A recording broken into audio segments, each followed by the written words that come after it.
Coming to you live from the Cultural Hall, this is the Mormon News Report for the week of January 15th, 2018. We are your weekly dose of Mormonism. With, frankly, everyone, an unhealthy dose of snark that may or may not be contagious. You may or may not want to steer clear of this episode, and just for safekeeping, you might want to have some hand sanitizer at the ready in case whatever I'm getting over is communicable. So if you hear some random mutes and dropouts, it's probably because I'm hacking up a lung over here. So Brian, be careful. You might get sick with this. I think we were talking earlier that apparently coughing is now contagious because now you're worried that you're going to start coughing, but just be aware, it's going to be one of those shows, everybody. You've had a rough go of it these last few days, haven't you? I'm not kidding you when I say I spent 3 straight days like in bed, and all I could do was wake up long enough to take Theraflu, go back to sleep. I didn't eat anything for almost 3 days. I only drank Gatorade. And then apparently today I'm feeling better, and my body said, hey, remember that whole not eating for 3 days thing? Let's eat 3 days worth of food all in one day. So been just a heck of a weekend for me. So it was almost like a second holiday for you, another Christmas without the presents. I mean, if you had some of the joyousness of Christmas. You're like, no, I was just hungry. But really, I'm going to blame this on Geraldine Hasselpool, who was our guest last week, because, she came on the show just barely getting over the flu. And I think somehow it came through the interwebs and got to you. So I apologize for that. I mean, aren't we all at a point where anything that goes wrong, we can always blame it on Geraldine because somehow, some way, it'll get back to her? Yeah, I think that's fair enough. Well, listen, I'm sorry to hear that you're not feeling well, but I really do appreciate that you're willing to do the show again this week. We don't have a guest this week. Remember we talked about earlier last week, we said, if we have a guest, great. If we don't, then, we're just gonna roll with it. And that's what we're going to do. We're going to give you a couple book reviews this week of some books that crossed our paths. And next week we will have a guest. We're going to have Adam Miller on next week. So stay tuned for that. Very smart with Adam. But Brian, if I could really quickly about the books, here's the thing. They're not going to be long, drawn out academic book reviews. These are going to be quick hit book reviews where it's like, you know what? I've seen that out there. Should I look into it? Is it going to be interesting? I think we might have a couple that might pique your interest or, if anything, might entertain you a little bit. Yeah, depending upon what types of things that you enjoy. I think that we got some good books for you to take a look at. All right, so let's get to the question from last week. We actually and it was my fault. I'll take the blame for this. We threw out a question during the recording, and then afterwards I was like, I want a different question. And so I threw a different question up on Facebook. So I think I might have confused everybody because we didn't really get a lot of feedback from this one. But the first question we threw out during the show was, what do you think Monson's legacy is going to be? What do you think Nelson's legacy will be after his tenure? And then the second question that I threw on our Facebook page was, what were your thoughts on the New York Times obituary? And for that, the only thing that we really got was a sad face, if I recall. Which, it's 2018, Brian. That should be enough for people to, yeah, okay, I get it. I'm with it, Yeah, I guess enough said, right? I mean, that's really all that you need to say. It's like hieroglyphics now. Yeah, and really, Brian, if you were hip to the way that the kids are talking these days, that shouldn't be that much of an issue. Like, oh, I get it. Yep, no words are needed. I'm totally with you. Sad face and little tear down the right cheek. We're good. Okay, fair enough. So our response that we got last week to our question, what were your thoughts on the New York Times obituary, was sad face. Sad face, single tear. Very important. It's a single tear. That's right. It was a single tear too. You're right. Yeah. Not the 2 tears weeping down. It was a single tear. All right. Yeah. But we did get a voicemail. Hey, we got a voicemail. I threw the number out. Again, it's 801-987-0192. And Brian, let's go ahead and give a listen to our voicemail. What do you say? Let's do it. This is Rob calling all the way from Zion. Yes, Utah. I want to thank you guys for your review of President Monson and all the obituaries and how you could do it in just your Mormon newsy way. I want to reflect on President Monson myself. Loved his stories, loved his cadence, loved what he represented as a service-oriented apostle. And I just want to leave you with one question, guys, if you'll ponder. I know you guys like to throw shade on Mr. John DeLynn. Would you ever bring him on your podcast? Even a better question. Do you think he even listens to your podcast? Do you think he even cares? You guys are doing great. Thanks for letting me listen. Bye-bye. So we got 3 questions there to deal with. Yeah. Would we ever listen to John or invite John DeLynn on the show? Yeah. Number 1. Number 2, do we think John DeLynn listens to our show? And then number 3, do we think he even cares? Those are 3 very separate questions, because you can listen to something and not care about it, right? I mean, both you and I hate listening to stuff all the time. I'm so guilty of that. And you'll know when I'm hate listening to something, Brian, because I'm usually peppering you with text messages just with all my thoughts. Like, I can't believe that they said this. Let's get the uncomfortable question out of the way first. Brian, do you want me to answer the uncomfortable question, or do you want to do it? We may have different answers, so I don't know. Would we invite John DeLynn on the show? I'll go ahead and put my name out there. Personally, I don't want John DeLynn on the show. I don't care for him. I don't care for the things that he represents. I don't care for how he does certain things. I don't care for how he carries himself. So no, I don't think that I would want him on the show. But that is just my opinion. And the show is not a monopoly. It is a biopoly. It's the biopoly. So you're Brian, saying 2 people get a choice, say in this? All right, so here I'm going to say that I have the same rule with him as we did with the guys from Mormon Leaks. That if he produced something that was newsworthy and we called him out by name on it, and he felt like he had a chance, if we felt like it would be only the right thing for him to respond, then I may let him do that. I think that would be the appropriate thing to do. But would we have him on just as a, hey, you're a cool guy, let's just chit chat? I don't think that it would serve the purposes of our show. I'm with you on that. Okay, so next question. Do you think he listens to the show? I think he does. I think he does. I think maybe it's a one-off, and I think someone might tip him off, hey, they mentioned you here. Right. I think maybe that's what it is. I don't think he's an active subscriber. He's definitely not a Patreon subscriber. I'll tell you that much. Oh, I thought he was one of our secretly named Patreon subscribers. He is not one of the secretly named Patreon generous benefactors. That is not Mr. DeLynn, but... No, I think he listens. Maybe he might have gotten word of some of the things I said last week, and that's maybe why he listened, but that's about it. Well, he'll probably listen this week since we're bringing him up. And then does he care? I mean, I don't know. I don't think so. I don't think so. He's and it's, it's we just go in very different paths from each other, and it is what it is. Yeah. Now, look, I'm going to say this. John and I get along. When I see him in public, when we're together at conferences or in events, we always shake hands. We're always glad to see each other. I've been in several social situations with him, so this is nothing. I'm not trying to deride him as a person or his character, but we do definitely diverge in our paths as far as what we're trying to do with this show and what he has done very successfully with his show. And I'll say this: if I was ever in a situation, I guess that's the benefit of being in a place like Michigan, where I'm not anywhere around the happening social circles that you seem to hang out in, Brian. But if I was ever in a social situation, I would not have a problem being cordial. I'm not going to be a jerk. That's just not who I am. I'm cranky, but I'm not a jerk. But would we ever, go out and get drinks together? Probably not. You're probably not going to go on one of his cruises. No, I am not, Brian. Everybody wants to see you in Bermuda shorts. You almost got me there. Everybody wants to see you in a pair of Bermudas, Brandt.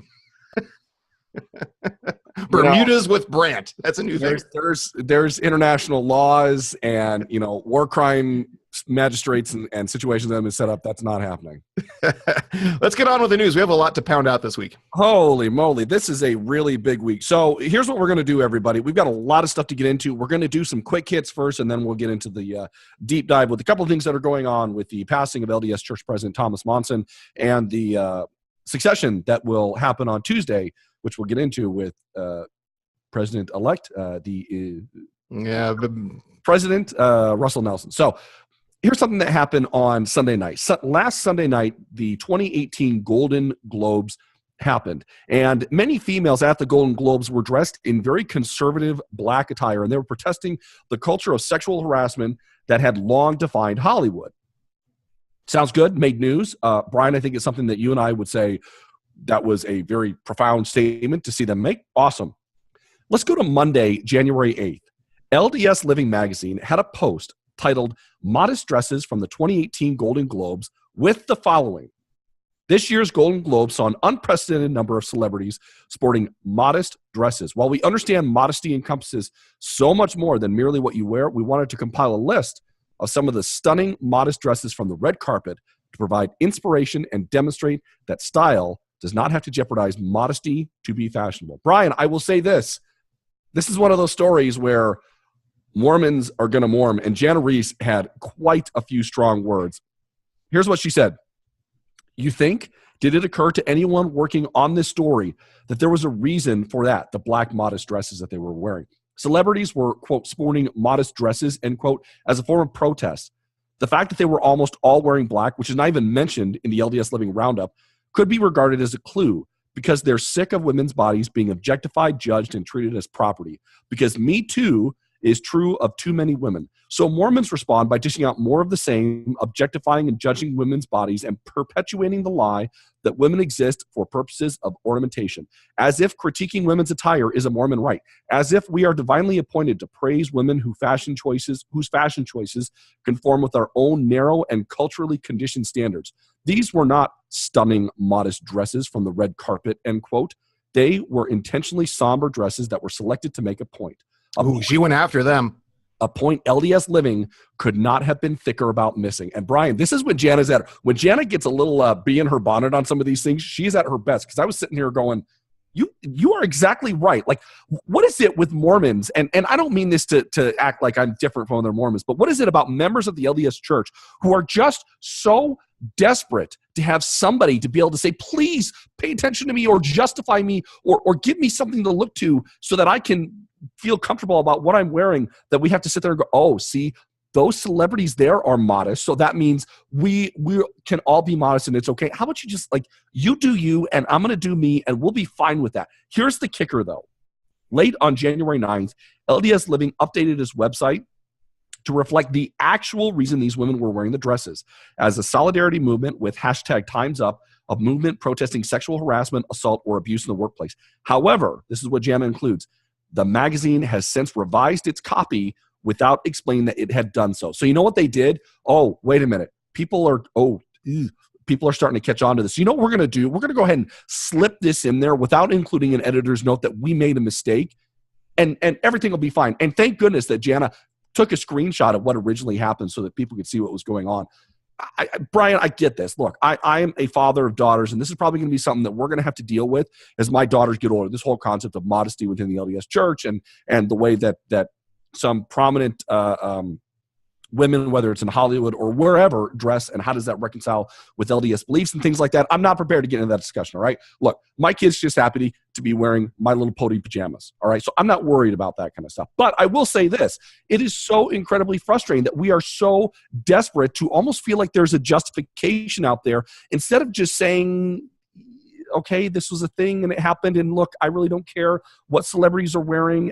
Maybe it's because I'm a dude. Like, is that why it's just not ringing true to me at all? But I was just reading this going, what is going on? Like, why is this, who cares? Why does this matter other than LDS Living is just so desperate to get a few more clicks, to get a few more likes, to get a few more retweets with other people saying, look at how great they are. Isn't this amazing? I mean, am I completely off base here? Well, I mean, so the thing is, I hate to say it, but we can't really expect much more from LDS Living because they're really not a social commentary, news outlet. I mean, they're really a marketing piece for Deseret Book, right? I mean, the whole point of LDS Living is to get a huge subscriber base, people reading their little clickbaity articles, and sometimes they're good. I mean, it's, they had an article from Adam Miller this last week that was actually a really, good article about doubt and faith and things like that. So it's not like they're all, garbage, but the bottom line is with LDS Living is that the sole reason that they exist is to keep people engaged in their brand so that they can pitch you Deseret Book stuff.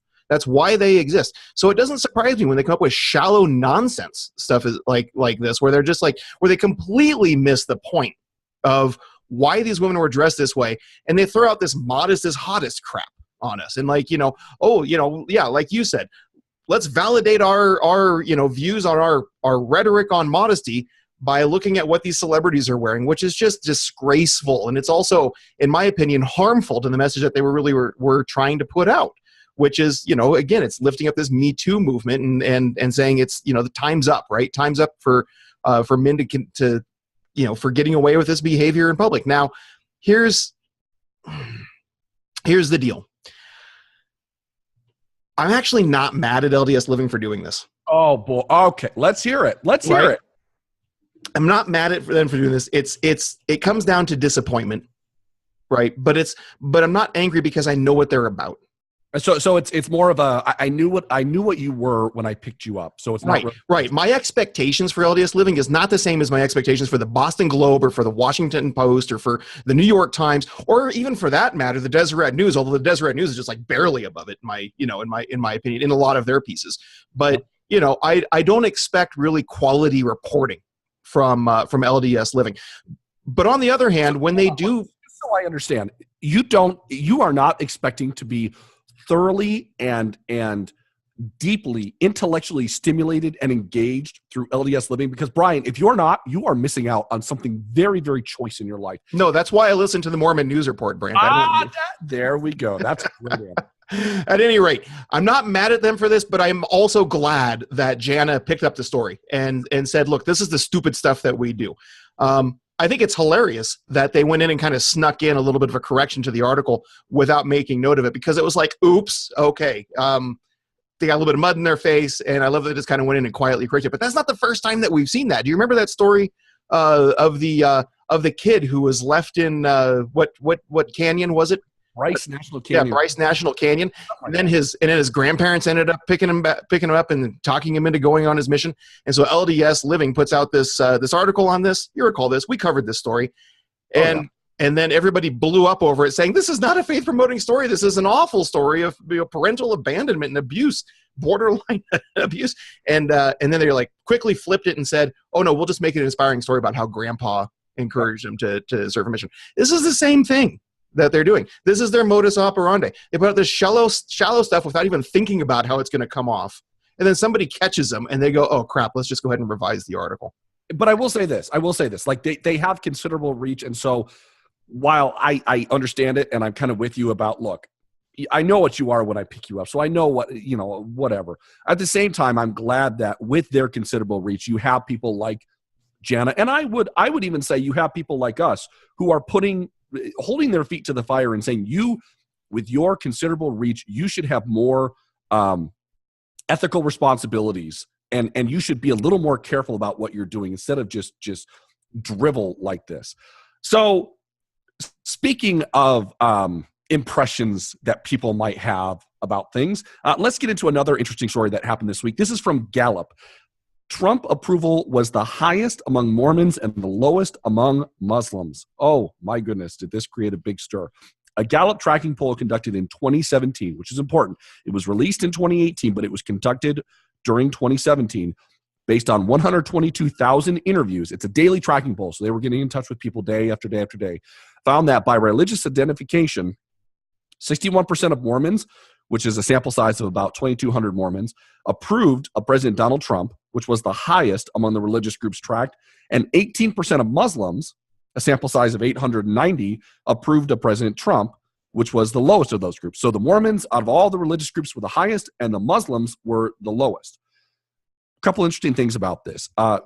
The Salt Lake Tribune and the Deseret News both interviewed Quinn Monson, who is an associate professor of political science at LDS Church-owned Brigham Young University, and also wrote a great book with David Campbell called, I want to say it's like Keeping the Promised Land. It's a great book on politics and Mormonism and the history of the LDS people within politics. Really, really good and really like data heavy if you're interested in that kind of stuff.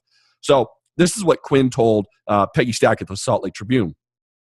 He said, actually, the numbers are about 20 points lower than what they should be for Mormon approval ratings of Republican presidential candidates. It's gone up since the summer of 2016, when Trump was at 33% approval among Mormons, but it's not approaching 80%, which is where it would be for a different early-term Republican president. Monson notes that while Mormons may, as a group, still back Trump, it's likely because most of them are in the somewhat approved category, especially given Trump's comments about immigrants, the strong language he uses, and his tweets. Even if they're loyal Republicans, they're still unhappy loyal Republicans, Monson said. This is what he said to the Deseret News, Trent Toon at the Deseret News. Monson said the poll is measuring support for the president's policies, not necessarily how he has conducted himself in office, something that has turned off many Mormons. They're happy with some of his policies, but unhappy with his style. Very unhappy in some cases, Monson said.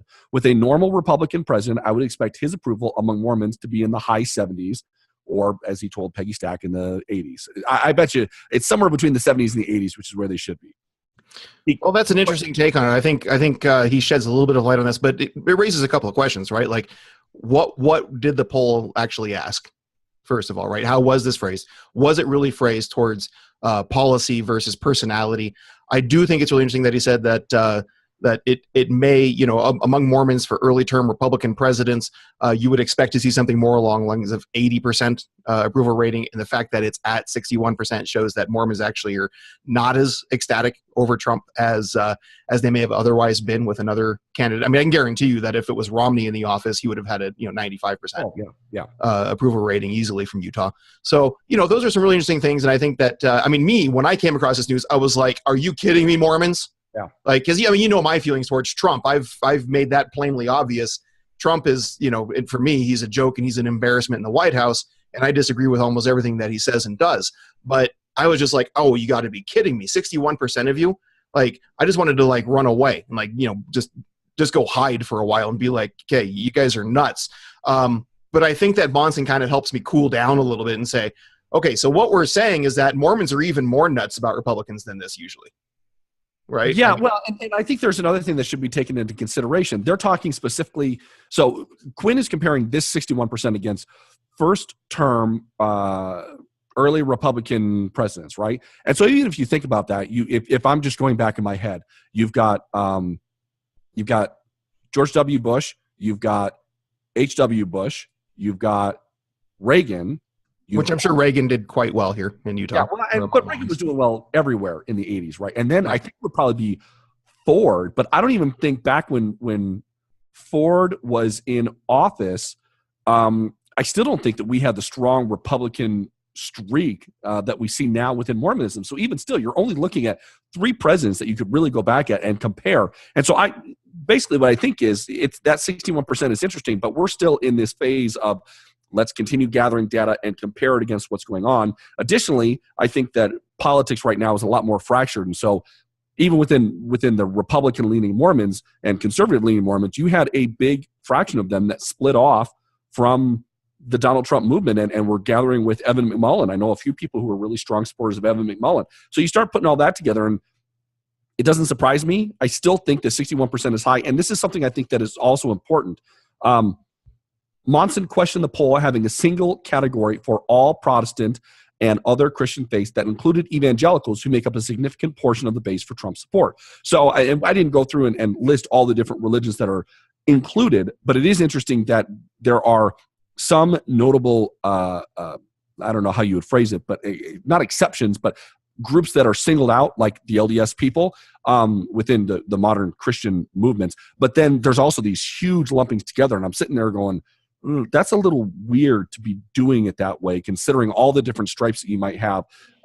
That was something that stood out to me as well. Right. I mean, if you look at particularly like the Northern Presbyterian churches versus like the Southern Baptist churches, for instance, if they're going to be grouped together as one lump, then that's going to be some pretty skewed data, because they're going to be both pretty sharply divided on questions like Trump. But on the same token, we take a look back at Mormons' response to Obama, and he got a 19% rating among Mormons. So it's what it shows is that Mormons are generally very loyal to their Republican political leaders.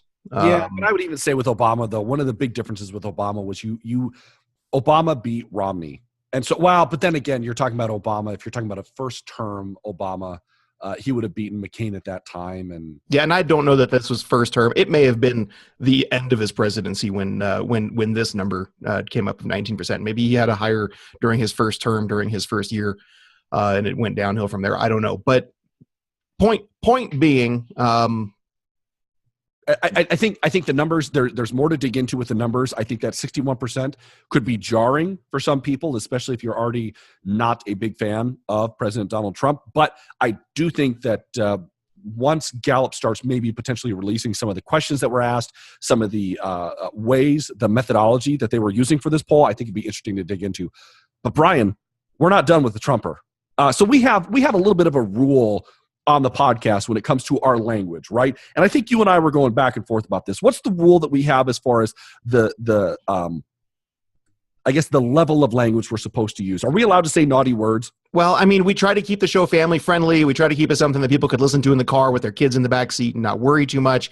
You know, but at the same time, I would say we're a PG-13 show. And I don't know about you, but the last time that I went to go see any Marvel movie, there's a few, you know, there's a few colorful words thrown around in those movies. And I've got my kids next to me watching them, and we're all having a good time.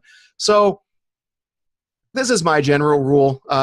If it's in the Bible or if it's been said by Brigham Young, then it's probably fair.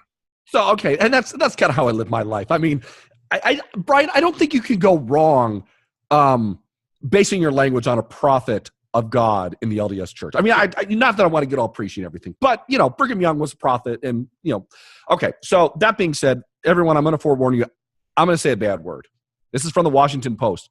President Trump grew frustrated with lawmakers Thursday in the Oval Office when they discussed protecting immigrants from Haiti, El Salvador, and African countries as part of a bipartisan immigration deal, according to several people briefed on the meeting. Quote, "Why are we having all these people from shithole countries come here?" Trump said, according to these people, referring to countries mentioned by the lawmakers. Trump then suggested that the United States should instead bring in more people from countries such as Norway, whose prime minister he met with Wednesday. The president, according to a White House official, also suggested he would be open to more immigrants from Asian countries because he felt that they helped the United States economically. In addition, the president singled out Haiti, telling lawmakers that immigrants from that country must be left out of any deal, these people said. "Why do we need more Haitians?" Trump said, according to people familiar with the meeting. "Take them out."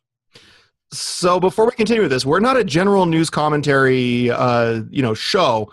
We're not here to just cover Trump. I mean, that would be fascinating from a Mormon angle, but we try to stick with stories that have some sort of a Mormon connection to it. So Brandt, tell me, what's the Mormon connection here? How about this one? This is from the Salt Lake Tribune.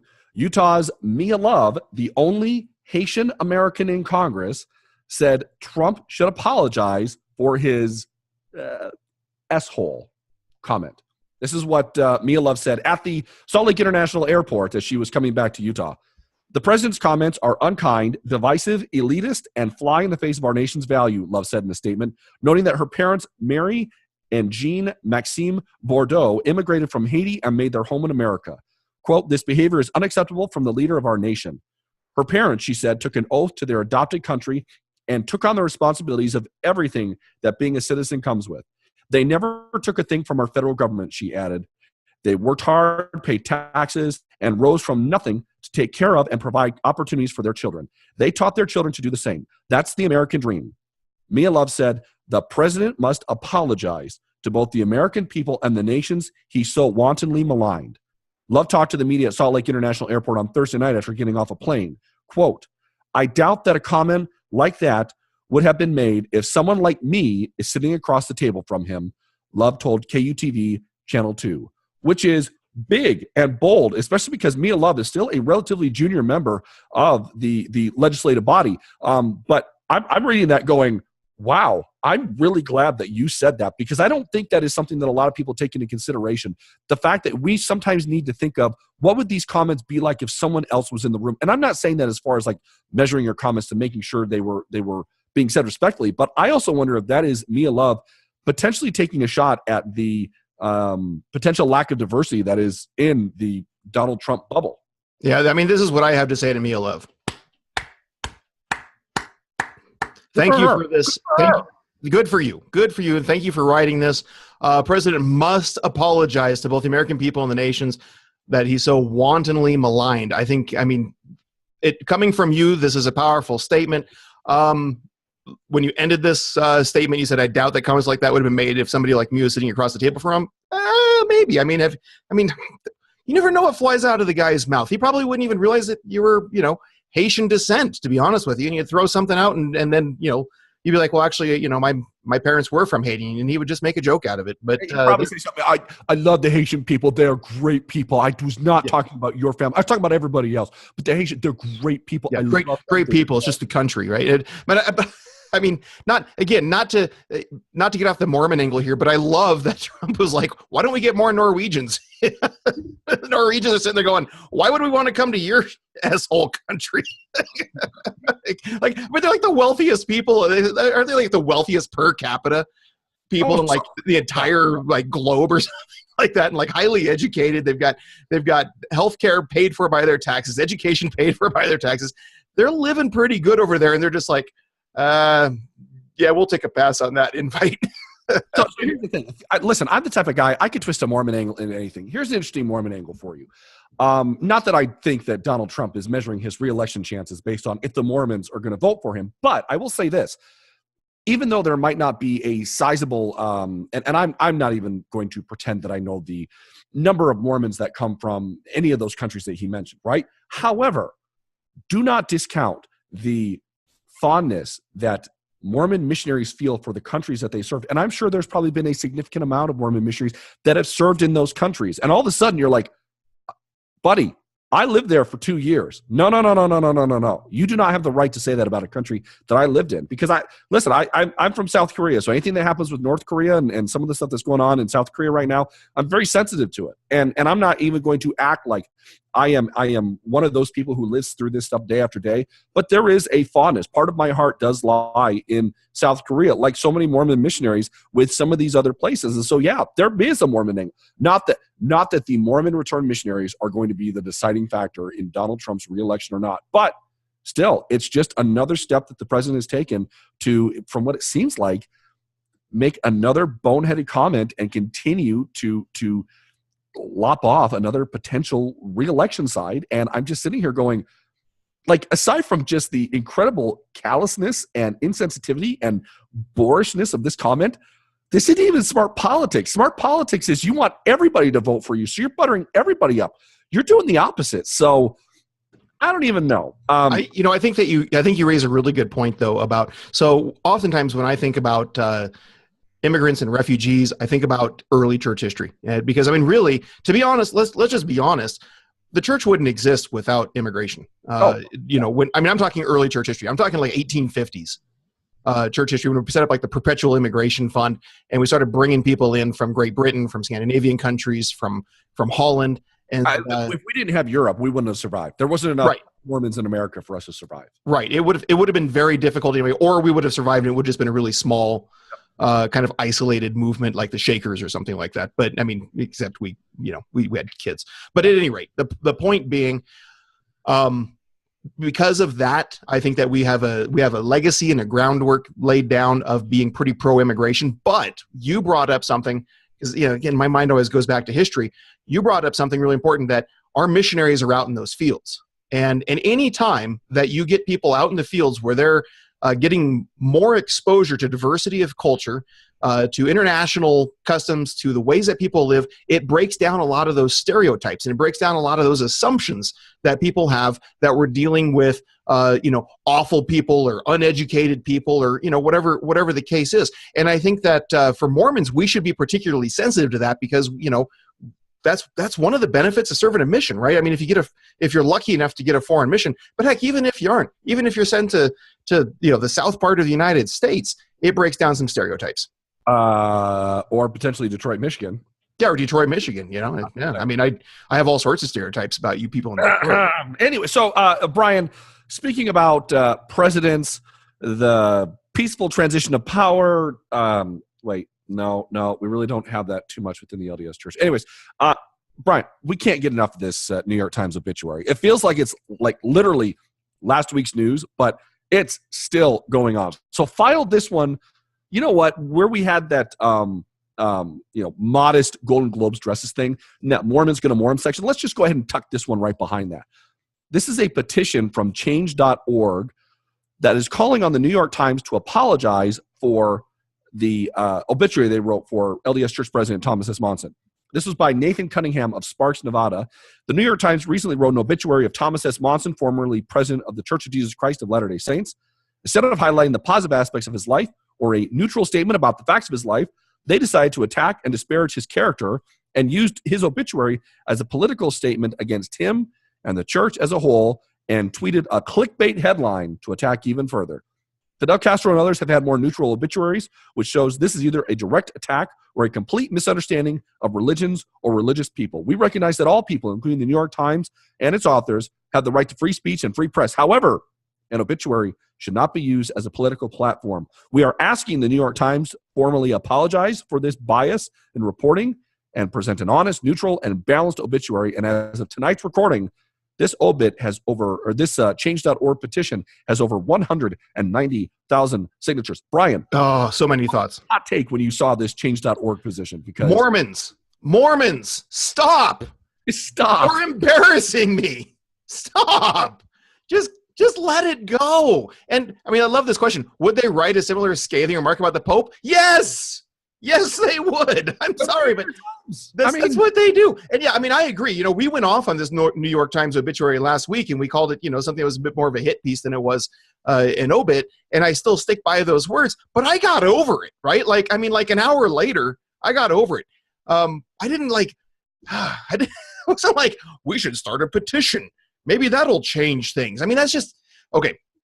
It's slacktivism at its finest, Brian. That's what it is. Like, I'm going to put my name on this so that people know just how indignant I am. So I blame this on social media, Brandt. I blame this on the fact that it's so easy to set up a petition now on change.org that people just get like fired up and they just do it over anything.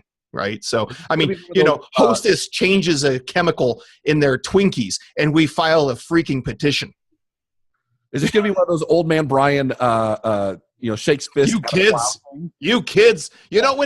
When you had to actually go out and like stomp the streets with like petition boards and stuff like that, people were a little bit more picky and choosy over what it is that they would go petition over. But now we're just like, oh yeah, I'm going to get on the internet and I'm going to create me a petition and put it on the face webs. See how many signatures I can get. 190,000 signatures. Get out of here. Because it doesn't really take anything to do a signature. No, it doesn't. Yeah. Oh, I agree with that. That they royally ticked me off with that one. I'm gonna put my name on that. On the other hand, we've got Ethan Dodge, who we had come on the show a little bit. He wrote an opinion piece with Salt Lake Tribune titled "2 Mormon Petitions Show the Contrasting Priorities of Members," where he contrasted this New York Times obit petition piece at 190,000 signatures with the petition to stop bishops from interviewing kids about sexual topics, which has gotten about 11,000 signatures. And so, Ethan is making a kind of a decent point that when we're talking about something external like our image, and like how our prophet's being portrayed in the public, then we're all about getting fired up and putting our name on those petitions and coming out in droves with our little tiki torches in hands. But when it comes to something like the internal challenges that we need to honestly face and take a look at, such as, should bishops be asking kids whether or not they touch themselves at 11 years old, then we're a lot more reluctant to put our names on, or it just doesn't catch quite as much attention. So, well, I'll say this as far as got a point. I'll say this as far as the discrepancy as far as signatures goes.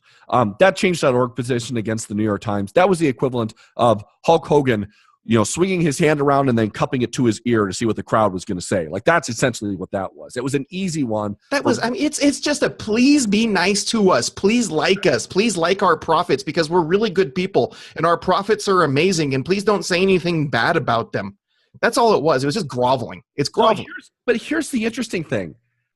The New York Times responded. So this is from the New York Times. Our obituary editors on coverage of former Mormon leader Thomas S. Monson. So this is from the editor of the obituary section within the New York Times. He said, quote, "But I also acknowledge that many of those who found the obituary wanting, let me read this again. But I also acknowledge that many of those who found the obituary wanting feel we did not provide a more rounded view of Mr. Monson, perhaps his more human side. I'll concede that what we portrayed was the public man, not the private one, or the one known to his most ardent admirers. In 2020 hindsight, we might have paid more attention to the high regard which he was held within his church. I still think by his very position in the church, all that was implied, but perhaps we should have stated it more plainly. Still, on balance, I think the obituary makes it clear that he was a man of strong faith and convictions who stood by them even in the face of detractors while finding ways to move the church forward." He continues, "We're not in the business of paying tribute. We're journalists first and foremost. I think in tracing the life of a religious leader, it would almost go without saying that he or she had won the respect and admiration of those who put them in positions to lead. but we may well quote someone explaining that respect or admiration if it would offer something substantive to our readers' understanding of an individual.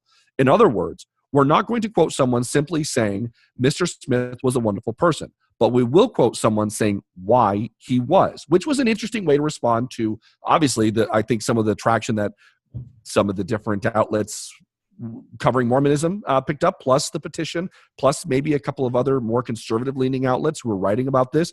It was interesting to see a response, Brian. Yeah, I mean, I think I've with a petition at large, I guess that's what you get out of it, is you get a response like this that says, we did what professional journalists do. Sorry you didn't like it, but you're right. Maybe we could have said something nice. We could have quoted somebody saying something nice if that would have made you feel better. That's kind of what they're saying. Kind of ringing in my ear. Something. We don't apologize. Something. Does that sound familiar at all? Oh, I don't know. I went there. It was from like a 2015 Elder Dallin H. Oaks. That's kind of what it sounded like. That's kind of what it felt like. With a little bit more concession in it, even of saying, yeah, we could have said something nice, but we figure you guys already knew that. Right. and so it's been interesting to watch the development of this story over the last couple of weeks. And you and I were just talking before the show. What seems to happen is news breaks, we cover it quickly, we give our initial hot takes, right? And then another week goes by and more commentary comes out, more stuff comes out. We stew on a little bit more, and it's like, all right, we got to get in here for one last take. I'm not going to read all this, but James Goldberg, does that name sound familiar, Brian? He was our very first guest on our very first show. Oh, man, back when we were both young. Yeah. I had hair. You were still clean shaven. Oh, it was a lifetime ago. Anyways, James Goldberg at his blog, Mormon Midrashim, has a really, really good rational take on the Thomas S. Monson obituary. He looks at it both as an American as a Latter-day Saint. I'm not going to read all of it, but just a quick part. As a religious Latter-day Saint, I have a totally different reaction than I do as a Mormon American. As an American, I wish the times had reached beyond their own insularity. As a Latter-day Saint, I find it telling that they could not.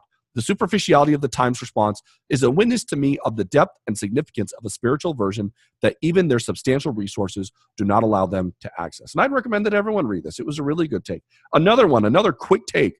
This is from Hal Boyd at the National Review. That name might sound familiar. Hal Boyd is the opinion editor of the Deseret News, and the New Republic is I don't even know if it's the New Republic. I've got National Review here, so it's probably the National Review. And in my show notes, I probably screwed up, but whatever. We're going to do this live, so whatever. Anyways, his column was titled "The Progressive Art of Shaming Mormons." The National Review is a more conservative-leaning outlet. McDonald's admission, McDonald is the editor of the obituary section of the New York Times. McDonald's admission is admirable. We all have lapses in judgment. But after the news of recent weeks during which we have learned how damaging it can be to focus on a public persona while glossing over private behavior, it seems odd that the Times would not be more eager to at least give equal billing to the private life of such a person of prominence. If, as it sadly appears, the New York Times was, in the name of greater inclusion, attempting to stigmatize or shame a deceased LDS prophet and the Mormon faith, its efforts amount to the kind of hypocrisy more commonly associated with Hawthornian clergymen than with news organizations. Brian, I'm going to say this, and I think this will be the, oh gosh, I was going to use a horrible choice of words. I was going to say, I think this will be the nail in the coffin on this obituary, but that's probably not the most appropriate thing. This will be my final word, okay? I think the petition is silly. I think it was a tacky obituary. I expect better of the New York Times. I gasp. I actually like the New York Times. I really like their religion reporter. This was a disappointment because I expected them to be a little more rational and to take a step back and try to look at the entire thing from a more rational and 10,000 foot view perspective. How do we put Thomas Monson's life into perspective for non-Mormons?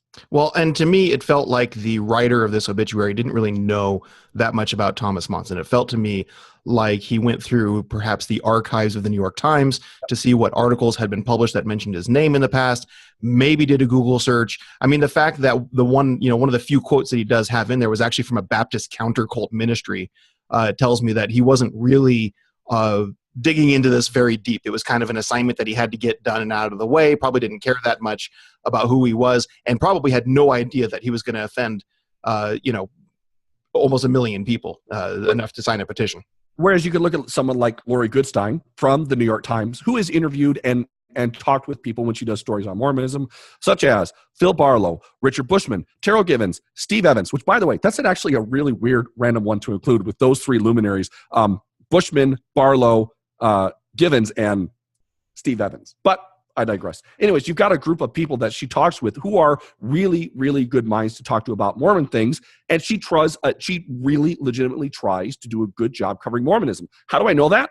I've talked with her about it before, and I've talked with her about her reporting style and how she does her research about Mormonism to do a good job reporting it. Here's what I would say, though. Let's just ignore this change.org petition, because honestly, as a Mormon, it's a little embarrassing to me. There are lots of good obituaries and in memoriams from various places. We covered them last week. Go look at those. Go look at McKay Coppins. Go look at Gordon Monson's. Go look at Peggy Fletcher Stacks. Go look at Trent Toons. They're all really good. I would much rather focus on the quality pieces that have been written than give Robert Flanders, who wrote that New York Times obituary, any more of my time. And I think that's where we should end it, with the obituary. Any other thoughts on the obituary, Brian? Are we good? No, let's let this ship sail on. I think, like you said, you put a nail into that coffin. Okay, so let's talk about the really big news of the week: the funeral of President Thomas S. Monson. Something interesting that Peggy Fletcher Stack noted in the Tribune. Let's go through some notable faces. This is almost like a who's who of who would show up at a LDS Church president's funeral. Regarding some of the interfaith faces that were there, Bishop Oscar A. Solis and Monsignor J. Terrence Fitzgerald of the Catholic Diocese of Salt Lake City, Imam Muhammad Metar of the Khadijah Islamic Center in West Valley City, and the Reverend France Davis, longtime pastor of the Salt Lake City's Calvary Baptist Church. Incidentally, I just want to point out that during the funeral, the Cathedral of Magdalene, which is just down the street from Temple Square, did ring their bells, as is a customary tradition whenever one of the LDS presidents passes. And I would say a very touching sign of respect, too, from them. It was very, very touching to hear those bells and to hear people talking about hearing the bells from the Catholic Church. Okay, so there's a couple others that we should call out.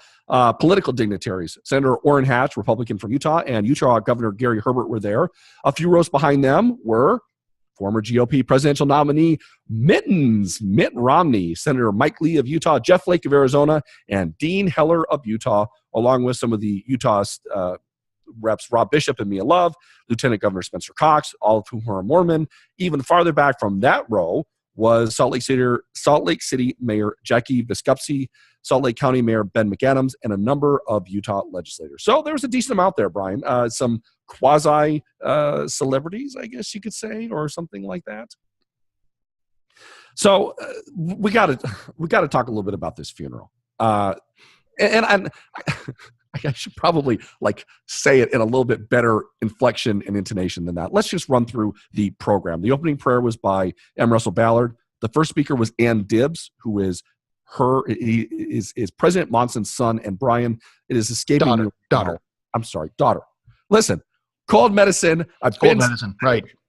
Sipping NyQuil through a straw. I learned from the best. I learned from Geraldine. Okay, so Ann Dibbs is President Monson's daughter. Do you remember her calling within the LDS Church? Oh, wasn't she in the Relief Society presidency? That's what it was, Relief Society presidency. Dieter Uchtdorf, who was President Monson's second counselor, Henry Eyring, who was President Monson's first counselor, Russell Nelson, who was the president of the Quorum of the 12 and is going to be the future president of the LDS Church, and the closing prayer was by Jeffrey Holland. Brian, anything that stood out to you regarding President Monson's funeral? Yeah, I mean, besides the fact that this was just a mini general conference. It was General Conference Light, wasn't it? It was General Conference Light. I mean, it was like not even like a full session of General Conference, but everything felt just like General Conference. I mean, overall, I hate to say it because, I was really looking for some good closure. I mean, not that I was torn up about President Monson's passing. It wasn't like a big surprise or anything like that, but I was looking for a funeral that would maybe give us a little bit of insight into who he was as a person, as an individual, not just some of his church service accomplishments, which I understand he spent the majority of his life on. So, I mean, he had, 65 years of church service. That was his life. But on the other hand, it's I kind of felt like I didn't get to know who President Monson was any more during this funeral than I really knew who he was as an individual before this funeral. I wanted to hear them say things like, "Oh, Tom, he used to come into the quorum meetings. He always had a bowl full of M&Ms, and a Diet Coke, and hang out, and he'd always be passing them around in the quorum meetings. And he loved peanut M&Ms. Those are his favorite. I wanted to hear little like anecdotal things like that. I didn't. Instead, it was something that I felt like was going to get printed in the Ensign next month. It was very formal. And this is probably not going to make some people happy. Listen, I'm with you. There is something to be said about, especially with someone like President Monson, who is at the position that he was, humanizing him a little bit, which is kind of what you're saying. I was reading something today for something I was working on, and it was describing some of the leadership styles of people within the LDS Church. And I think what I was reading, and I'm completely spacing it, it might have been in Peggy Stack's article, or another article or something. Anyways, President Hinckley, very much a stickler for, we start meetings on time. So if we're starting a meeting at 1 o'clock, if I'm the only person in the room, I'm talking to an empty room because we started on time. Whereas someone else had said, President Monson wasn't like that. President Monson, he was usually, if he was coming late from a meeting, from another meeting, and he was late, it is what it is. Okay, we'll do it when it happens. I think that's what I want to hear a little bit more about. I want to hear humanizing and personality. And I think I was trying to figure out what was going on during the funeral, because in a sense, you quote unquote got that, but you got that within a church context. And I think the problem that I might have with it is that's all we seem to hear about these individuals. For example, I found out through some other research that I was doing, President Monson loved pigeons. Wouldn't that have been a fun story to hear about? Just his love for pigeons and how fondly he was around pigeons. Yeah, we talked about that in our extended sessions last episode. Wouldn't it be fun for Ann to talk about what it was like having dad as President Monson and going through a little bit of that? Wouldn't it be interesting hearing what it was like having a father who was in the Quorum of the 12 since probably almost as long as she was born? I think that'd be fascinating. That'd be a great way of looking back at it. Yeah, maybe some of the pranks that we had pulled on him at Christmas time or something like that. Just something that just kind of gave us a sense for his personality, and I got a sense for his service and for his commitment and his loyalty to the church, to its people. But I didn't get a sense for him as just a guy. And for me, the best part of the entire funeral was actually the closing prayer. And it wasn't because I was sitting there saying I'm waiting for this thing to get over. It was because Jeffrey Holland took advantage of that time, giving the closing prayer, to really give his own small eulogy. And it was very touching, particularly when he reminded us of the tremendous sacrifice that children and families, pay while their parents are called as general authorities. And, he said some things about creating memories with your children.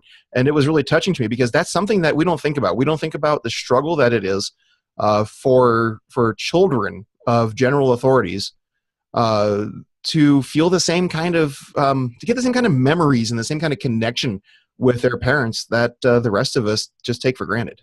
Well, it was almost like Holland was like, hold on, guys.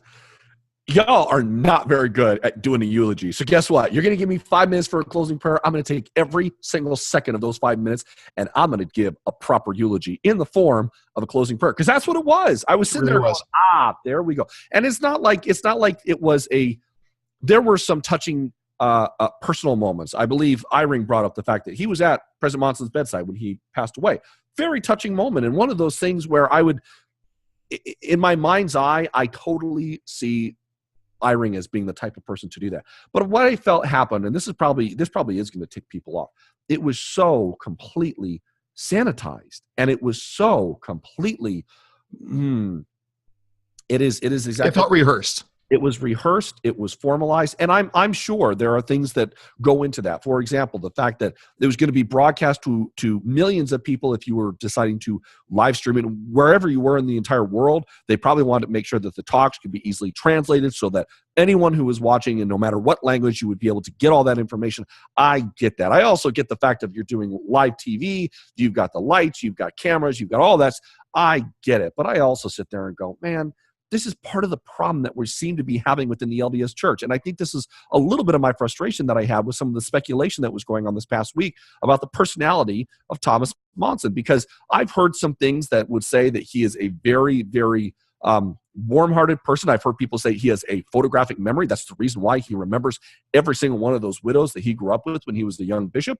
I've also heard people saying that, guess what? He could have a short temper. He wasn't always the nicest. I kind of sit there and say, part of the problem when you have a leadership that is so far separated from their membership, just by nature of the world that we live in, the amount of Mormons that happen and everything, when you have leadership that is so far separated, what seems to happen is if you continue reinforcing a stereotype or I don't want to say a caricature, but almost a wooden figurine of what this person is supposed to be, when they encounter that and it's not that way, it can really mess with people. And that's why, look, it's probably not the most sensitive way of putting it, but I tell people to kill your heroes. Kill your heroes, because that way you can't possibly be disappointed. And that's what I think that I would like to, not that I want to hear all the nitty-gritty details behind Thomas Monson, but I'm with you, Brian. Give me some personality here. Show me what it was like having, if President Monson was someone who had served in the Quorum of the 12 Apostles with Russell M. Nelson for 34 years. And I know he served for 34 years because Nelson was called in 1984. I was born in 1984. I just had a birthday. I'm 34 years old. 34 years of friendship within the Quorum of the 12 Apostles. Nelson, you don't have any touching personal stories about Thomas Monson. The story about East Germany was great. It was a good story, but that was a story that reinforced church leadership. That wasn't a story that told us anything about Thomas S. Monson, the person. And that's what I wanted to hear a little bit more about. So I'm not sure if you had any other thoughts on the story. Brian, it's probably going to be included. The entire funeral is going to be included in a special edition of the Ensign magazine. And guess what? We're probably going to be covering some of the talks at the funeral in a Sunday school lesson somewhere, because that's what we do in the church. I just wanted a little bit more. And that's why, thank God, and I mean this sincerely, thank God for Jeffrey R. Holland to get up there and say, guys, we've got to do this right. This man deserves a proper eulogy, and I'm going to do it. And he did it. Yeah, so first of all, I don't think that we know how to do meetings any other way. When it gets to that level of the church, and you're right, when you're talking about translating to different languages, when you're talking about being multi-broadcast, talking about every word being recorded down and saved forever, I don't think we know how to be candid anymore at that level. And so everything is going to be scripted, it's going to be staged, it's going to be read off of a teleprompter. Every word is going to be chewed over, it's going to have staff looking at it and all this kind of stuff. We have a really hard time breaking out of that just by the nature of the international church. Number two, I don't want to die as a general authority or as a spouse to a general authority. I want a real funeral. I want people getting up there talking about, how I spiked the punch bowl when I was a Cub Scout, things of substance. Well, and which I didn't do. I was a Boy Scout, not a Cub Scout. I was telling you this, Brian, as the funeral was going on. My dad's rule for his funeral is, A, I want to be cremated. And B, I want you guys to all tell funny stories. And C, the money that you're going to spend on a funeral, that I'm going to be cremated, you're going to take everyone out to lunch. And no, Brandt, you're not going to be able to take them out to Taco Bell because you're a cheapskate. You're going to take that money, you're going to take them somewhere nice. That's the funeral that he wants. He wants funny stories and good food. Just really quickly, Fox News did pick up on the story. They picked up on the AP report from Brady McCombs. Brady did write this in his report. Monson's presidency was marked by his noticeably low profile during a time of intense publicity for the church, including the 2008 and 2012 presidential campaigns of Mormon Mitt Romney. Monson's most public acts were appearances at church conferences and dedications of church temples. I would say that that's very accurate reporting, and I don't think that nobody should have any problem with what Brady said, because we are done with eulogizing and obituatizing Thomas S. Monson, because there's more news to come. So, Brian, what comes next? I've got a jingle from Hamilton in my head right now. Well, first, something interesting. President Nelson signs new Mormon mission calls during an apostolic interregnum. I'm sure that sounds so Catholic. An apostolic interregnum. I'm sure you have brushed up on your Latin. So could you tell me what an interregnum is? No. Okay. No, well, you know what? We'll probably cover it next week anyways. So maybe I'll make that our question of the week. What's an interregnum? I have no idea. So the LDS Church mailed out 1,150 letters extending mission calls to young Mormon men and women on Tuesday over the signature of President Russell M. Nelson, a symbol of the transition underway in church leadership. The Quorum of the 12 Apostles is leading the church during what is known formally as an apostolic interregnum. Interregnum, by the way, just Googled it, means a period when normal government is suspended, especially between successive reigns or regimes. Ah, gotcha. Okay. With President Nelson So leading, during this downtime, that's basically what he said. yeah, we're on pause right now, so I got to take the reins. And all right, so that's going to happen with President Nelson leading the quorum as a senior apostle. So Brian, the first question that I had was, I mean, how long are these things going to go on eBay with some eager missionary trying to pass it off as a collector's item, trying to sell it off to Kurt Bench at Benchmark Books, where Kurt's going to be like, "Come on, get out of here with that. That's nothing." But this is interesting. So this was, again, in the Trent Toombs Deseret News article regarding the transition time. Elder M. Russell Ballard, the third most senior apostle in the church, said quorum business is relatively light this week. It's been very quiet as we honor the passing of a president, he said. In reverence to the deceased president, we just don't do much prior to the funeral. There's not much to talk about, really. Not much you can say or do or decide, because there will be a new first presidency. And then when the new first presidency is in place, then we will be very, very busy. We'll be very busy, very busy. Interesting little side note that I found as I was looking at gaps between LDS Church presidents and how long it took. It looks like, Brian, back in the 1800s, it was not uncommon for this to go, like, not days at a time, not months at a time, sometimes even years at a time. Brigham Young's was technically 3 years. Yeah, which is crazy for people to think about that now. And as I was reading, it looks like, would it have been, I'm probably going to botch it. I want to say it was Woodruff. I'm not sure. But one of the LDS Church presidents basically was like, look, we got to get this in place. I'm going to die here pretty soon, so make sure that everything's ready to go. Well, what that story was that you had a couple of people that were potentially up for president of the church, depending on whether they looked at longevity in the presidency or they looked at age of the person that was in the presidency. And so you had John Willard Young, who was kind of a black sheep of Brigham Young's children, was coming in from New York on train, thinking that he had the right to assume the presidency. And while he was heading in from the east on train, they rewrote the rules to it's going to be the longest serving apostle as opposed to the oldest by age. And sorry, it wasn't the oldest by age at that point. It was the longest serving in the quorum as opposed to the longest ordained. Because at that time, they were doing ordinations sometimes separate from actually being called and serving in the quorum.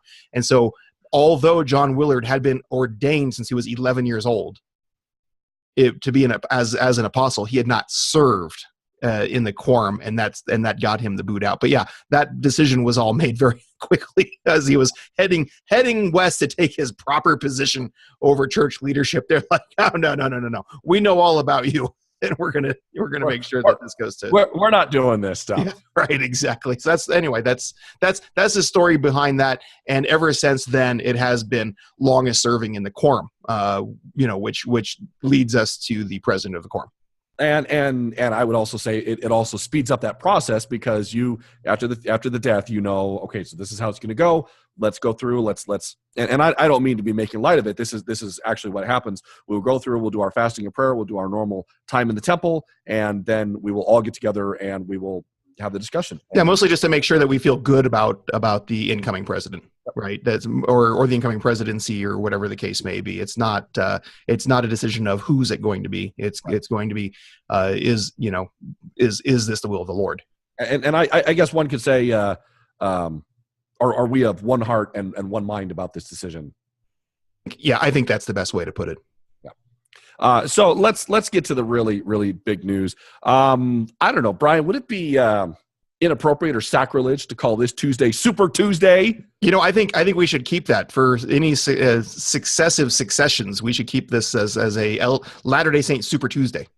I would love that, and probably going to have some people that are not too happy with me about it. Let's go to the Herald Extra. New leadership for the Church of Jesus Christ of Latter-day Saints will likely be announced Tuesday morning, after the church posted an announcement Saturday extending a special invitation to members to listen to a broadcast. I actually got this notice in my email inbox. Russell M. Nelson, who is expected to be announced as the church's next prophet, will give a live broadcast message at 9 a.m. Tuesday, 9 a.m. Mountain Time. So for those of you on the East Coast like me, that'll be 11 a.m. on Tuesday. That will be shared across the church's broadcast internet, and social media channels. A press conference will follow at 10 a.m. If they're doing a press conference, they're announcing the new LDS president. Wait. We're all assuming that that's what the announcement's going to be. It could be something completely different. My hopes is that he's announcing finally the Grand Army of the Mormon Republic. Oh, yeah, that thing. And all the missionaries suddenly become active, like little chips in them that just turn on, and all of a sudden they become like the army of the Mormon Republic scattered throughout the world. Do I watch too much Star Wars? I think so. Here's my other thought, and by the way, I really like your Clone Wars reference here. That was quite good. But here's my other thought. Wouldn't it be great if Nelson got up there and said, "All right, everyone, I am officially announcing the Constitution is hanging by a thread. Consider this the official pronouncement." Mittens, come on in here, and Mitt Romney comes in on his white coat or on his white horse, and boom, we clump. We all know where we're going. Brian, this is we've been really delving into this Mormon's Gonna Morm file. Let's dive back in there. This is from the Deseret News Facebook page.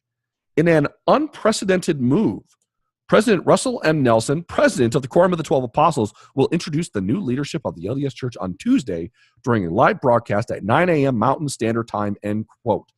So, everyone, I want you to do yourself a phrase. Do yourself a favor, not a phrase. Do yourself a favor. Listen, it's been such a long week, everybody. I'm so sorry. I want you to Google the phrase, and do this in quotes, Deseret News unprecedented. Here's the reason why. I knew that they had made that announcement and used that specific word. So I was trying to find, okay, where was it exactly? And I did that. Do you know how many search results have that in there? Mostly because the Deseret News needs to get a new thesaurus and stop using the word unprecedented. I don't know what it is about Mormons and hyperbole. Everything needs to be epic or historic or unprecedented or this or that. Guys, relax. Brian, you know how much of a stir it caused because they used the word unprecedented, right? Like, people lost their mind. They're like, what's so unprecedented about this? And they're like looking it up, like what's unprecedented here, and like expecting some meat to come out of it. But no, it's just them using it to get clicks. Okay. So as I start going down this road, what could be unprecedented? So Nelson could get up and announce 2 new counselors. There is potential that could happen. That would be okay. Nelson could get up and announce, not only the 2 new counselors, but we're just going to go ahead and announce the 2 new apostles at this time. Okay, that's pretty good. A discussion that I was having on Facebook today, someone said, here would be the best. The unprecedented part being Nelson gets up there and announces that we're going to have a new apostle from Africa. Okay, I'm listening.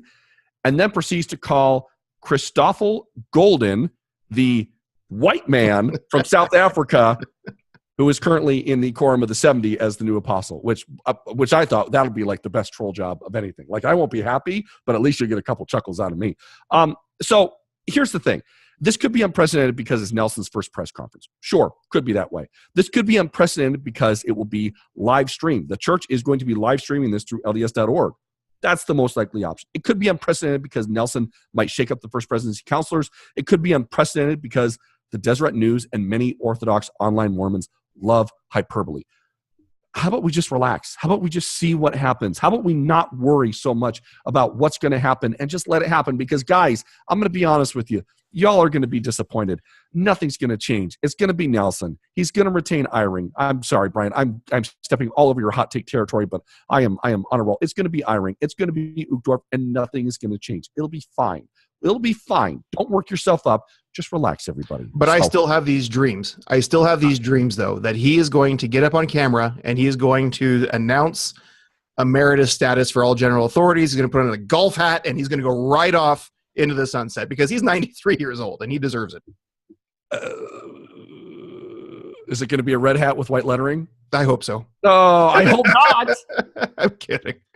Anyways, okay, so I don't know. There's possibilities, there's probabilities. I might be an old cranky curmudgeon. I don't know. I don't know. Okay, so question of the week. Brandt is convinced that he's going to keep the same counselors, that he's going to keep Eyring and Uchtdorf as his counselors. He's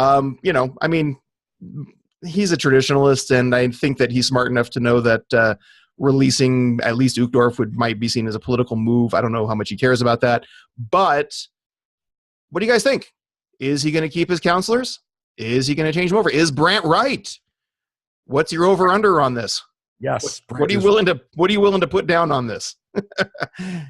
Right. Brian, I would put my hair on the line, but I don't think that's going to do much good. So how can people contact us and let us know what they think, if he's going to change his counselors, if he's going to keep them? So you could go the traditional route. You could email us, mail@mormonnewsreport.com. You could hit us up on the Twitters @The Mormon News. You could find us on Facebook. Just look for Mormon News Report Podcast, or you can give me a call, 801-987-0192. You could text me, 801-987-0192. I'm probably not going to answer. It'll probably just go straight to voicemail. But if you text me, I might text you back, 801-987-0192. Go ahead and program it in your phone. Program it as your old pal, Matt. Gosh. Your old pal, Brandt and Brian. He gets his own name wrong. Yeah, this is a stage name, folks. Sorry. and we'll be right back after this commercial break. Let's talk about Patreon. Let's do it. Folks, as you can tell, it's been kind of a crazy week here at the Mormon News Report headquarters. And if you're one of our video watchers, hi, how are you? You'll know that when I say Mormon News Report headquarters, that's just a fancy word for, my basement. Hey, we all can dream big, right? You want to know one of my dreams? Let me tell you one of my dreams. I would love to be encased in a bowl of Jello in a bathtub. So I'm sitting in the bathtub and I've just got Jello all around me, and I just give a little jiggle with my hips just to see how much the Jello would rock. That's kind of kinky. Is that too much information? Is it just me? Did we just lose all of our listeners because they have that disgusting mental image? Well, you know what, everyone? No matter. At the end of the day, we all have dreams. And here's some life advice from your old pal, Brandt. Sometimes those dreams can be a reality with a Patreon subscription to the Mormon News Report podcast. With your generous donation of $1 or more per month, you won't just get our heartfelt thanks and appreciation. You will get access to our elite extended sessions with the different guests we have on, where we break it down with a little bit of the slow jams. Just visit patreon.com/Mormon News Report. That's patreon.com/Mormon News Report and become a subscriber today. Note, Patreon subscriptions will not go to fulfill Brandt's dream of being encased in a bathtub full of Jello. Oh, that's great. Should we talk about some books? Let's do it. Let's do some quick hits. Brian, all right. So, I'm going to pull up this one first here, folks. This is a book that Signature Books sent us. It's titled A 3D Tour of Latter-day Saint History, Bringing B.H. Roberts Back to Life. It's edited by Stephen L. Richardson and Benjamin M. Richardson. Guys, this is a fantastic little book here. Let me tell you a little bit about it.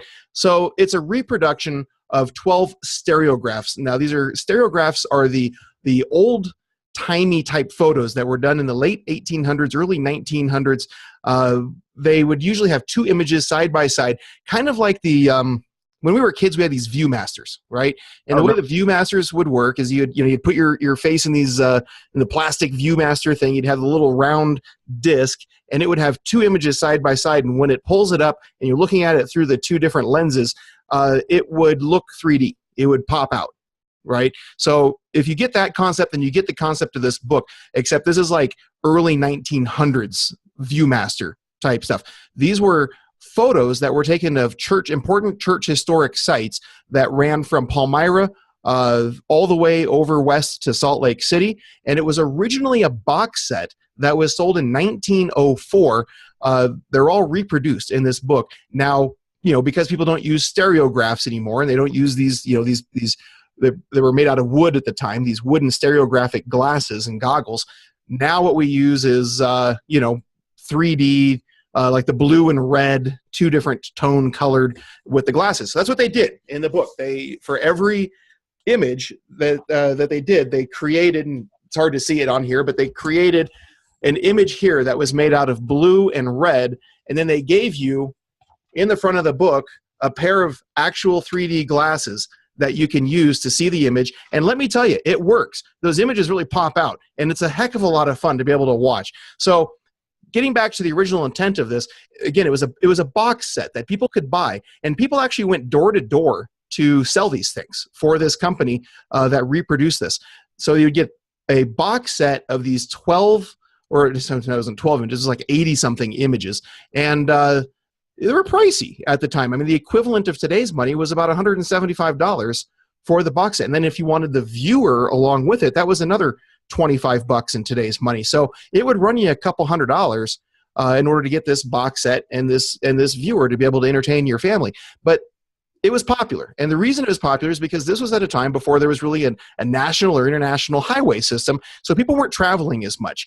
Historic sites were big. People were really interested in historic sites, but they had a hard time getting there unless it was by train, which took a lot of planning, a lot of time, and then they'd have to coordinate some sort of a tour guide on the other side to be able to provide transportation to get them to the historic sites.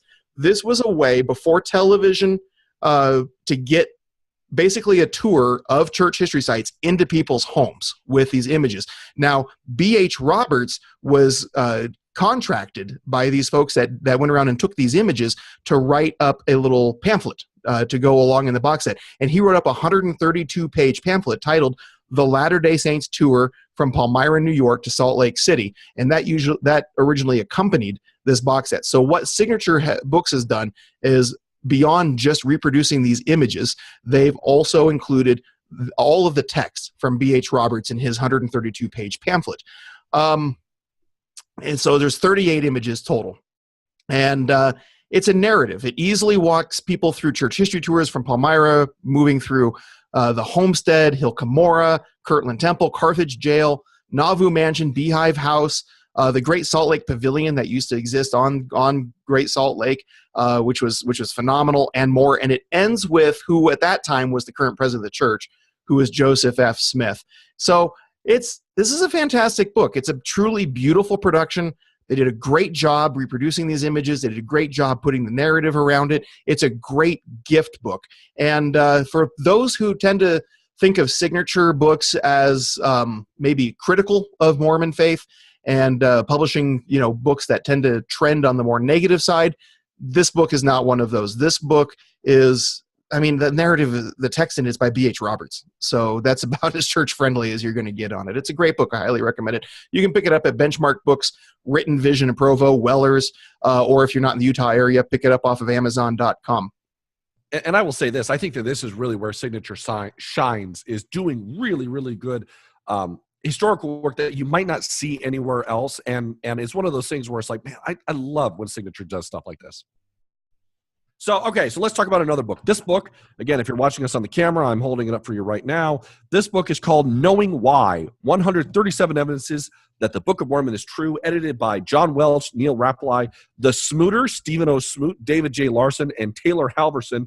It's published jointly by Covenant Communications and the Book of Mormon Central. So this is a big book, like not just lengthwise, like the number of pages, which it is, by the way.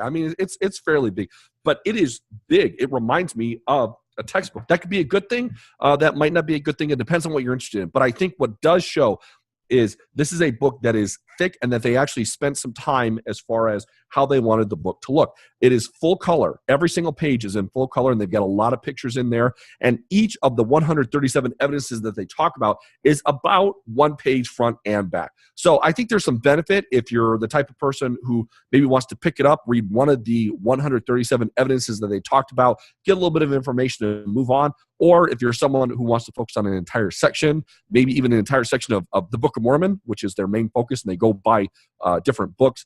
This book was based on the Know Why series from Book of Mormon Central. So the Know Why series, it was a short essay. It was supplemented by a podcast, a video, images, and related social media content about some brief historical, archaeological, cultural, linguistic, literary, on and on and on, basically some insight in the Book of Mormon. And so this book is based on the first 137 Know Whys that were published during 2016. Each chapter is structured very similarly, and I think that there's a benefit there of knowing exactly what you're going to get. It makes it easily digestible. There's a know section, which is what is going on with one of these different truths that they're talking about.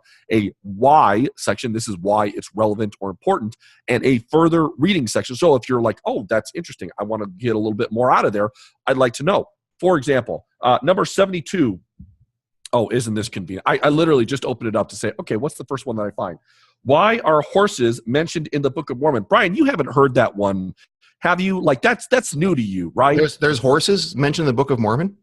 Go figure. And actually, this is one of the ones, as I'm looking at it right now, it is multiple pages because there's a lot to talk about here. But they reference one of the scriptures that mentions horses. And it came to pass that the people of Nephi did till the land and raise all manner of grain and of fruit and of flocks of herds and also many horses. Enos 1:21, which is a criticism that the Book of Mormon has received as far as horses being in Western America, and it might not be the case. Well, what they do in the book is they try and get into, here's some of the information behind why this might have been there. Here's some further reading as to where you can go after that, and it makes it easily digestible.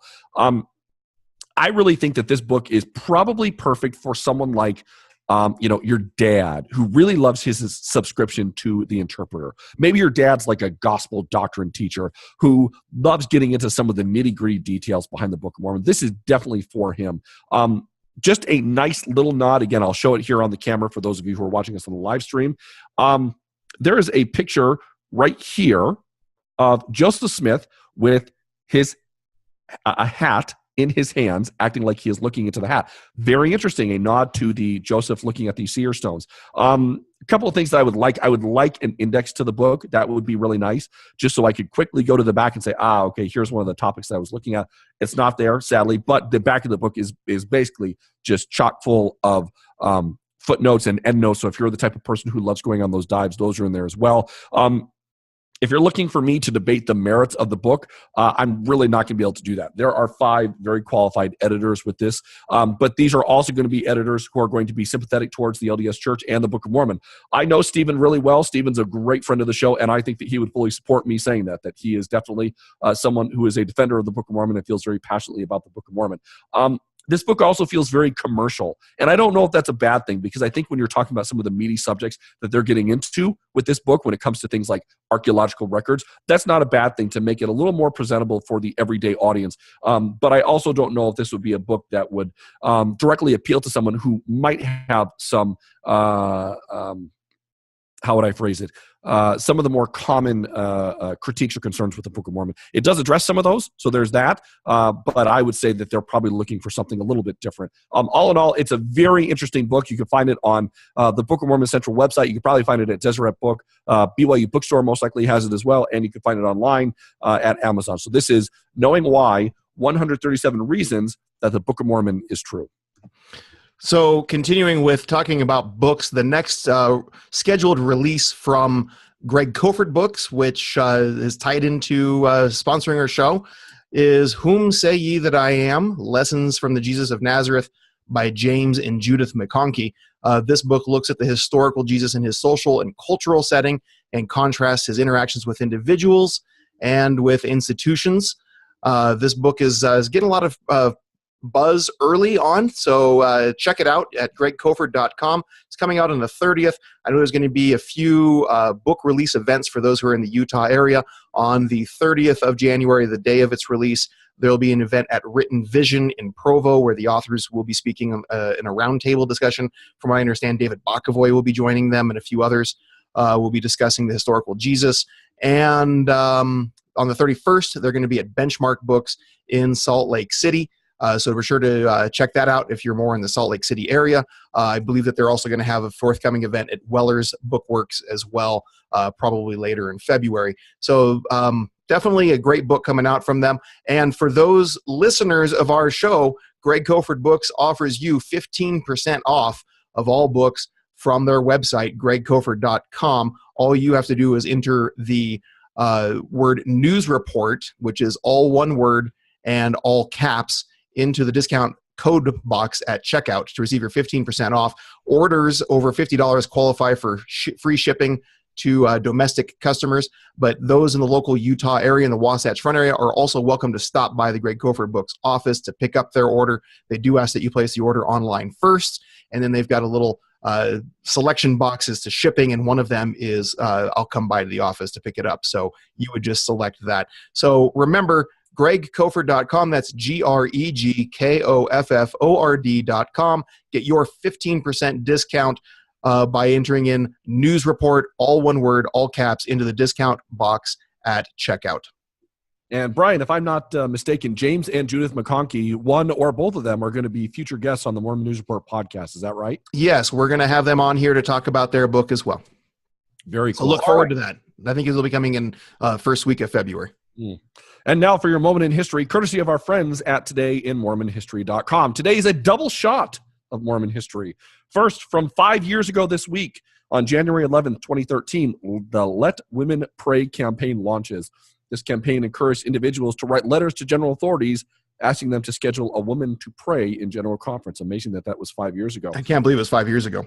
130 years ago this week, on January 10th, 1888, Delegate John T. Kane presented the Constitution of the proposed state of Utah with a memorial asking for admission into the Union in the U.S. Congress. The measure met with much opposition in the House and was bitterly opposed by George F. Edmunds in the Senate. I can't believe that was just 130 years ago. Isn't it amazing? Brian, listen, time flies when you're having fun. But hey, listen, just to be a little bit historically accurate here, that wasn't the only time that we had proposed a constitution to the United States. I mean, we had done it over and over again, and every time it got shot down because of a little thing called polygamy, which they just couldn't get over. But even in 1888, they were still not letting us in. But we had been, all the way through the Civil War, pre-Civil War, we'd been trying to gain admission to the state. Practically since the Saints arrived here, they started writing up a constitution to try to gain admission into the state. So, but that was kind of the final straw that broke the camel's back before Woodruff was saying, yeah, maybe we need to rethink this policy that we have on polygamy. Well, and the crazy thing was about 15 years later, then they start going through the process of trying to seat Reed Smoot as a senator from Utah, which, by the way, you want to talk about a fun, interesting time in Mormon history. That's one of my favorites because you've got situations like you've got the president of the LDS Church being subjected to congressional testimony because they're talking about trying to seat a Mormon senator. It is a fascinating time, and we'll probably get to it in the next couple of weeks. And folks, that is our show. This show is brought to you by the Cultural Hall Podcast. Be sure to check out the rest of the shows available at theculturalhall.com. They do articles and news, they do interviews, and the Mormon News Report podcast is on there as well.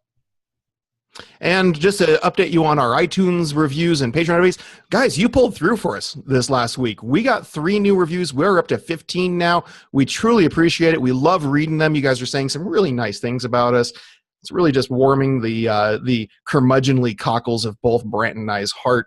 Every time that you guys post a review for us, I'm going to buy a box of Jello for Brandt that he can put towards his dream of bathing in Jello. So just know that if you want Brandt to bathe in a tub full of Jello, pour those reviews in, because every time you get a review, I'm going to the store and I'm buying him some. And I'm not going to go for the cheap stuff either. I'm going to go for like Jello brand, lime Jello, cherry Jello, whatever it is that Brandt prefers.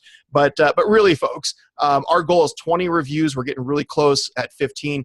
5 more reviews to go to get us to our goal, where we know that we start hitting some of those aggregators, and that when people search the word Mormon, that they'll find us when they're in iTunes. So please, if you're thinking about pulling the trigger this week, if you're like, I really like these guys, I owe it to them, I should really write them up a review. It doesn't have to be long, just a few sentences, and then just hit done, and you're good. Then it would get us to that goal, and we really appreciate it. Then we'll shut up. Also, we gained a new patron this week. He's took the $2 pledge per month, and so we are up to $30 per month right now. Thank you very much to all of you patrons. It helps pay for our software that we use to record this program, and we also have a goal of getting us on Facebook Live on Sunday evenings. So we'd like to continue working towards that. So, guys, it's here's the cool thing about Patreon. If you sign up as a Patreon supporter, they give you your own unique URL. And I actually checked it out this week. I'm not the most, I'm kind of tech savvy, but I'm not the most tech savvy. You get your own unique URL that you can add into whatever podcast app that you use. Like, for instance, me, I use just the Apple podcast app because I'm lame. And because I'm too ignorant to go out there and shop for other podcast apps, so I just use whatever's on my iPhone. And I went in there and I hit add new podcast, and one of the selections in there was add podcast by URL. So I was able to just plug in the URL that I got from our Patreon page, and it just populated it right away. I was able to get our regular shows, and then right after that, I was able to get our extended sessions all in one feed. So, you'll be driving along, listening to the regular show, and you'd be like, that was great. Well, right after that, you're going to get the extended session. And that's only available to our Patreon subscribers. It's super easy and it's super fun. Just visit patreon.com/Mormon News Report and pledge at least $1, and you'll get your unique URL that you can follow us on. And as always, if you'd like to reach out to us directly, you can email us, mail@mormonnewsreport.com. Find us on Twitter @The Mormon News. Hit us up on Facebook. Just search for Mormon News Report. And if you want to leave us a voicemail, give me a call, 801-987-0192. If the take is hot enough, and when I say hot, I mean sizzling, we'll play it on the air next week, just like Rob from Zion, Utah, which is going to be how I'm going to describe it. So where are you from? Zion, Utah. We'll be back next week with more news, commentary, and interviews with a little bit of snark, and hopefully I will have a better voice and not be as sick next week. Until then, we'll talk to you again after a while.